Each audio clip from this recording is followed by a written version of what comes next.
جو اللہ سے ڈرنے والا ہوگا وہ اللہ کے نزدیک معزز اور محترم ہوگا، اس کی عزت اور ویلیو ہوگی۔ ان کو حوصلہ ملا اور وہ ایمان قبول کر لیا۔ اللہ پاک قبول فرمائے اور میرے لیے ذریعہ نجات بنائے۔ میاں بیوی بیٹا بیٹی چار لوگ اسلام۔ تو یہ دین ہمارا ہے، یہ نہیں کہ تم ایمان لاؤ گے تو تھرڈ کلاس ہو جاؤ گے، نیچے چلے جاؤ گے اور تم کو کوئی پوچھے گا نہیں، اور یہ فلانا جو ہے خاندان کے ہیں، فلانا خاندان کے ہیں، فلانا خاندان۔ یہ خاندان کیا ہے؟ اللہ نے بے شک بنایا ہے، لیکن یہ کوئی فضیلت کی چیز نہیں ہے۔ ہاں، محمد رسول اللہ صلی اللہ علیہ وسلم فضیلت کی چیز ہیں، تو ان کی ساری چیزیں فضیلت کی ہوں گی، ان کی اولاد بھی فضیلت کی ہوں گی، ان کا خاندان بھی فضیلت کا ہوگا، کیونکہ وہ خود فضیلت والے ہیں۔ باقی یہ ہے کہ تقوی، پرہیزگاری، اللہ رسول سے محبت، شریعت اور سنت سے محبت جتنی آپ کریں گے اتنا اللہ کے نزدیک معزز اور محترم ہوں گے۔ یہ نہیں کہ آپ عرب میں پیدا ہو گئے تو جنت میں ہی چلے جائیں گے، ایسا نہیں ہے۔ ابو جہل بھی عرب میں پیدا ہوا تھا، کیا جنت میں جائے گا؟ ایمان لائیں گے۔ بلال حبشی، حبشہ کے رہنے والے غلام شخص، لیکن ایمان لائے، مؤذن رسول بن گئے، کعبے کی چھت پر کھڑے ہو کر وہ اذان پڑھ رہے ہیں، اذان دے رہے ہیں۔ کیا چیز تھی؟ ایمان۔ خبیب رومی روم سے اور غلام بنا لیے گئے، لیکن ایمان لائے۔ حضرت عمر رضی اللہ تعالیٰ عنہ کی نماز جنازہ حضرت خبیب رومی رضی اللہ تعالیٰ عنہ نے پڑھائی۔ بتاؤ کتنی بڑی بات ہے۔ تو میرے بھائیوں اور بزرگوں، ہمیں ہجرت کا سبق حوصلہ دیتا ہے کہ حالات کیسے بھی ہوں، حالات بدلیں گے۔ ہر تنگی کے بعد آسانی ہے۔ مکے میں کتنی تنگی، 13 سال تک کتنی تنگی، سب دشمن، کتنا عجیب و غریب ماحول۔ کتنے دن تک تو نماز جو ہے چھپ کر پڑھتے تھے، دار ارقم میں نماز ہوتی تھی، لیکن پھر حضرت عمر رضی اللہ تعالیٰ عنہ اسلام قبول کیا اور انہوں نے کہا دیکھتے ہیں کون مائی کا لال ہے جو نماز پڑھنے سے روکتا ہے۔ مکے کعبہ شریف میں، حرم شریف میں کون روکتا ہے؟ ان کی بہادری کی وجہ سے۔ اور آپ صلی اللہ علیہ وسلم کی دعا بھی تھی، اے اللہ عمرو بن ہشام یعنی ابو جہل یا عمر بن خطاب یعنی حضرت عمر، ان دو میں سے کسی ایک کے ذریعے سے اسلام کو شوکت عطا فرما، عزت عطا فرما، قوت عطا فرما۔ اللہ نے یہ دعا حضرت عمر رضی اللہ تعالیٰ عنہ کے بارے میں قبول فرمایا۔ ہم لوگ دعائیں نہیں کرتے کسی کے بارے میں۔ ہم دائی بنے بیٹھے ہیں، سمجھتے ہیں بہت دین کا کام کر رہے ہیں، لیکن اگر کوئی دین سے دور ہے، نماز سے دور ہے، شریعت سے دور ہے، سنت سے دور ہے یا مسجد سے دور ہے، اس کا نام لے کر ہم لوگ دعا ہی نہیں کرتے۔ ہمارے نبی تو دعا کرتے۔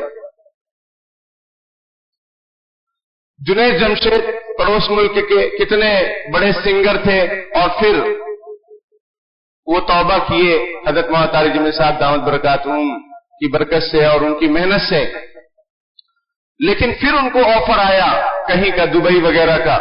کچھ دنوں کے بعد داڑھی وغیرہ آ چکی تھی، سب رکھ لیے تھے، آفر آیا، پھر جو ہے داڑھی مڑا کے پہنچ گئے۔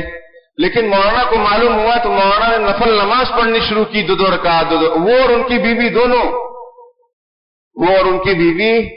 ہم لوگ یہ سمجھتے دین محلے والوں کے لیے، اپنے گھر والوں کے لیے نہیں، اپنے بیٹے کے لیے، بیٹی کے لیے، اپنی بیوی کے لیے دین نہیں ہے۔ دین کی ساری باتیں لوگوں کے لیے ہے، ہم یہ سمجھتے ہیں۔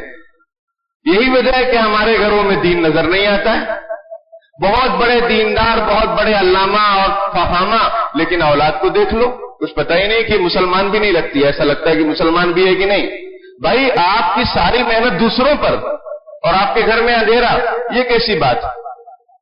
نبی اکرم صلی اللہ علیہ وسلم کو حکم دیا گیا وَأَنذِرْ عَشِيرَتَكَ الْأَقْرَبِينَ، پہلے اپنے رشتہ داروں کو ڈراؤ، پہلے اپنے رشتہ داروں۔ حضور نے اپنے تمام خاندان والوں کو جمع کیا اور فرمایا کہ دیکھو اللہ کا یہ حکم ہے۔ اب اس میں جن کو ایمان لانا تھا وہ لائے، جن کو نہیں لانا تھا نہیں لائے، لیکن حضور نے اپنے گھر والوں کی فکر کی۔ اور قرآن کہتا ہے ایھا الذین آمنوا قوا انفسکم واہلیکم نارا، اے ایمان والو اپنے آپ کو، اپنے گھر والوں کو، اپنے بیوی بچوں کو جہنم کی آگ سے بچاؤ۔ تم باہر بہت بڑے دیندار اور عقل مند سمجھے جا رہے ہو اور تمہاری باتوں سے لوگ ہدایت پر آ رہے ہیں، لیکن تمہارے گھر میں یہ اندھیرا ہے، یہ کیسی بات ہے؟ یہ کیسی بات ہے؟ یہ تعجب کی بات، افسوس کی بات۔ تو حضرت مولانا طارق جمیل صاحب کہتے ہیں کہ میں نے اور میری بیوی نے دو رکعت نفل نماز پڑھنے شروع کیے کہ اللہ جنید جمشید کو لوٹا دے۔ جنید جمشید کہتے ہیں میں دبئی ایئرپورٹ پر پہنچا اور میرے دل میں اتنی بے چینی ہوئی کہ میں واپس آ گیا۔ اب آ گیا تو مولانا کے